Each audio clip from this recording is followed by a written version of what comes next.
Hello, everyone. My name is Evan Mulder. I'm an Indiana State University Doctor of Athletic Training student, and I'm also an athletic trainer currently employed by Aurora Healthcare. Today, I'm going to talk about the risks associated with sports specialization. This is something that I think is extremely important, especially when we consider the amount of um, athletes that participate in sports at a young age. According to the National Council of Youth Sports, 60 million adolescents participate in at least one organized sport per year, and of those, 44 million participate in multiple sports.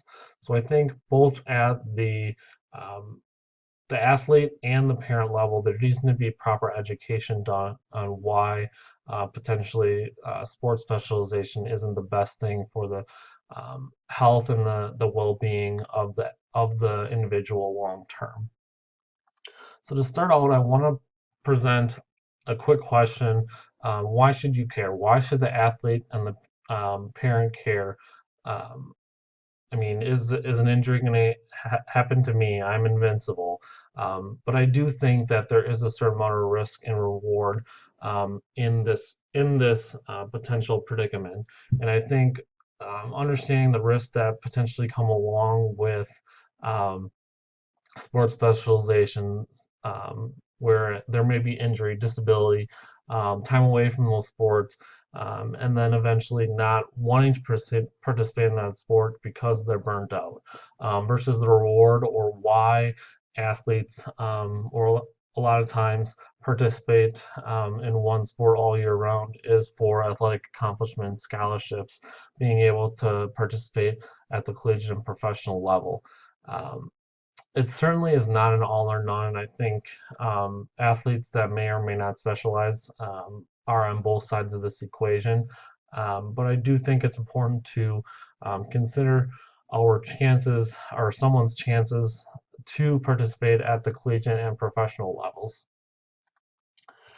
The NCAA actually just republished these numbers of what the chances would be for athletes to participate or transition participation from the high school to the collegiate level. This was established again about a week ago.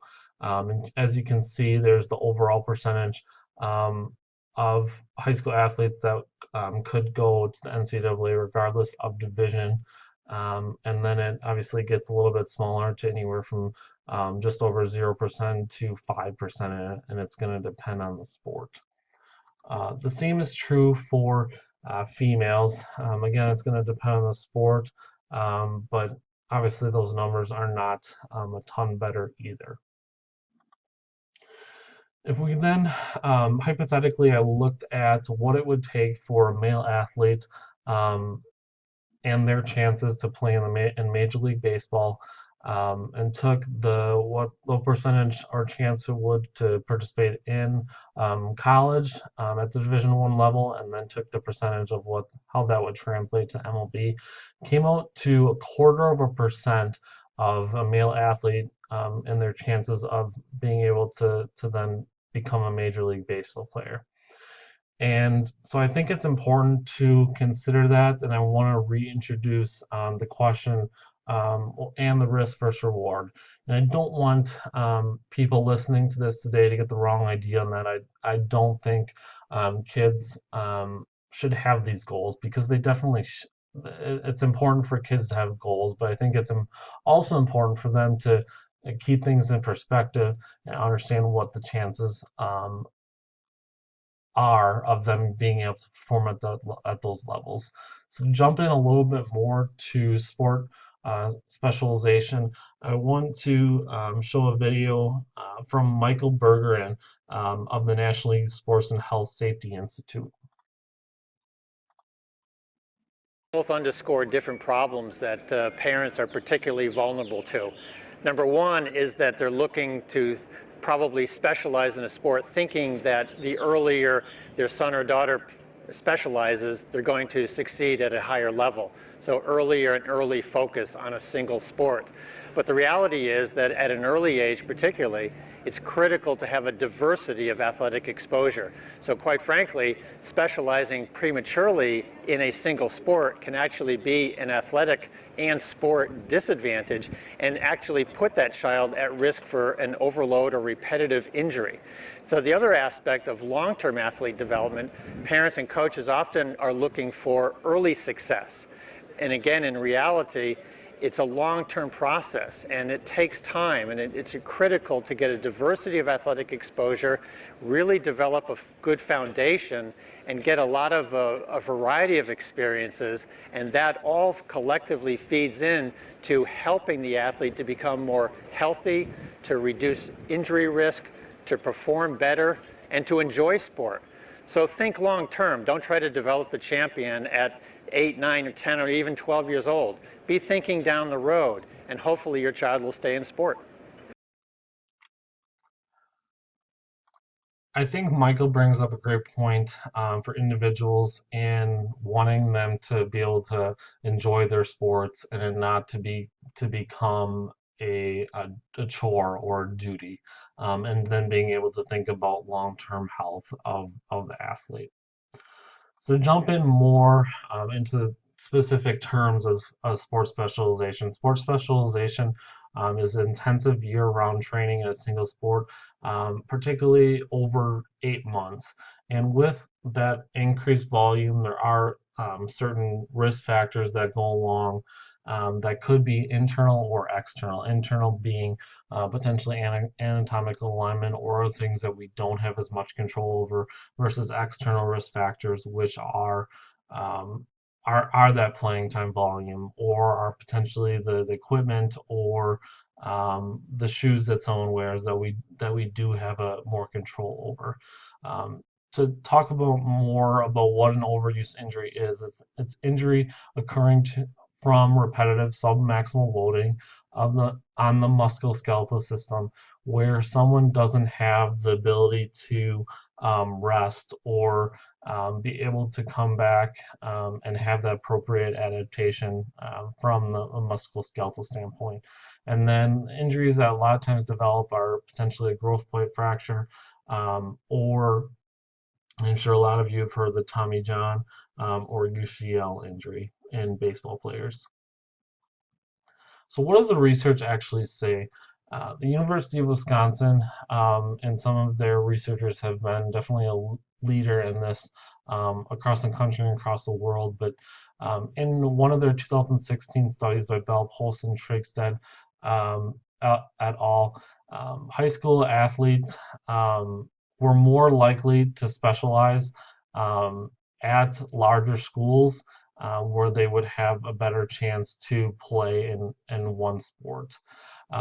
They also, um, in the study, showed that in one sport, that athletes, or when they stated that they specialized for more than 8 months a year, that they had a higher incidence of injury history, as well as a higher incidence or potential for injury in the future with the knee or hip. A second study that was published in 2016 by relatively the same authors showed that the prevalence of sports specialization definitely increases in high school from ninth grade to 12th grade, as you can see with the percent numbers, um, as well as that sports specialization appears to not be important for participation in NCAA athletics, and that people who do not sports specialize may have a better chance at it. And another part in the study that they also brought up was that sports specialization tends to um, come up when the athlete turns 15 years of age. So what are our solutions? How do we deal with this? I think it's um, coordinated health brings up a great perspective with this video.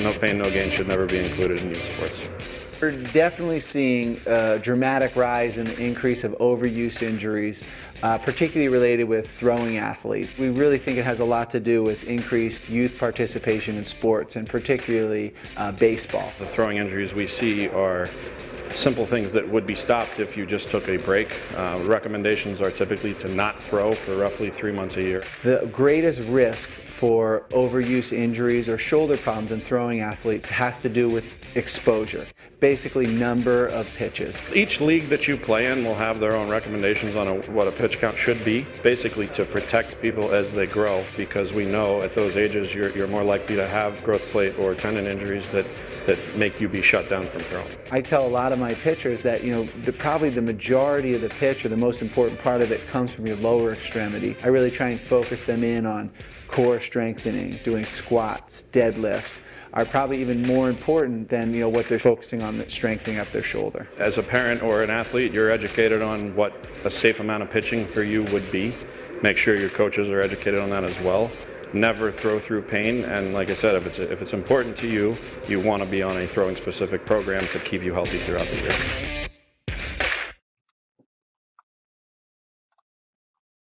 I think that video brings up some great tips for the specific sport of baseball. So then what are potentially some implications, or what information from previous studies is important for us to consider? One from Bridge, in that multi-sport adults and athletes are more likely to compete at the national level as opposed to single sport athletes. That might surprise some people. And other studies found that most MLB players did not specialize before they were 16 years of age. And then finally, and what I think is most important, is that the drop out from youth sports potentially can lead to a less active lifestyle in adulthood. So we take an athlete that is sport specializing and they're only doing one sport, they get sick of that sport, and they have not been active in several, and then it leads to a less active adulthood, and potentially sedentary lifestyle, and obesity, which is obviously a problem in this country. Finally, I think it's important. Not everyone's J.J. Watt, but I think it's important. And what he said is that someone that brings up specializing in a sport to your son or daughter definitely does not have their best interest in mind, because the risk of injury does increase quite a bit with specializing in one sport long term. I want to thank everyone for listening. If you have any questions, please definitely reach out to me at Indiana State University. Thank you.